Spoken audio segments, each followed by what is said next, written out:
Hello friends, today my story is about selfish giant who was selfish creature and was filled with wickedness. The story begins with selfish giant who had a large lovely garden with soft grass and over which stood beautiful flowers like stars.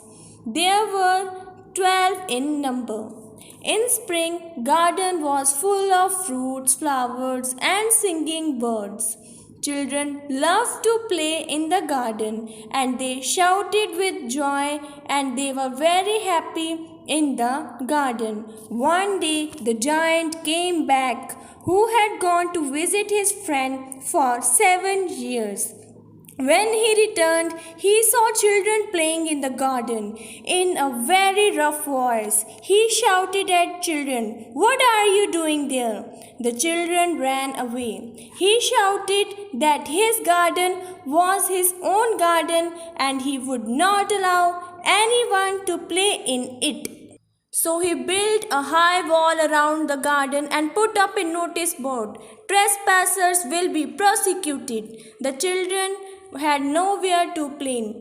Then the spring season came all over the country, but in Giant's garden was still winter full of snow. Trees forget to blossom. The selfish giant did not understand why the spring was so late in coming in his garden. One morning Giant heard some lovely music. Birds were singing and frost and hail stopped roaring. Suddenly, Giant saw through hole of wall. He saw the children sitting on the branches of trees and playing. In one corner there was standing a little boy who was too small to reach the branches of tree and he was wandering all around crying bitterly. The giant's heart melted as he looked out. He said he had been very selfish. Then he realized why spring could not come to his garden. He put little boy on the top of tree and he broke the wall around the garden. His garden was now children's playground. Little boy hugged the giant. Giant felt very happy. Giant played with children all day long. Giant wanted to know from children about little boy, but children did not know from where he had gone and nor they know where he lived.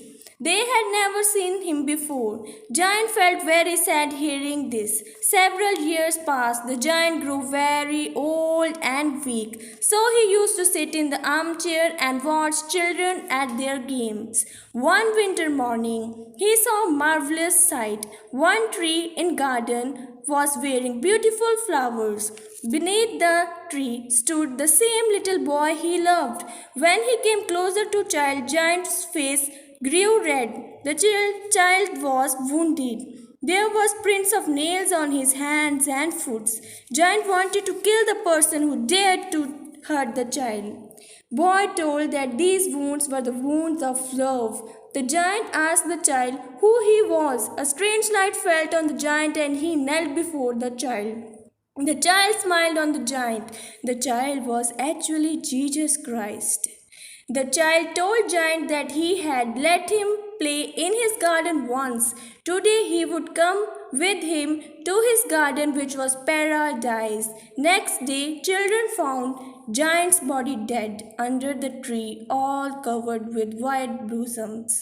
Moral of the story: God loves those who love children. When a person's bad karma are at the peak, God has to come on earth to take him on right path. It is said that when you put one step towards God, God comes 100 steps closer to you. Thank you.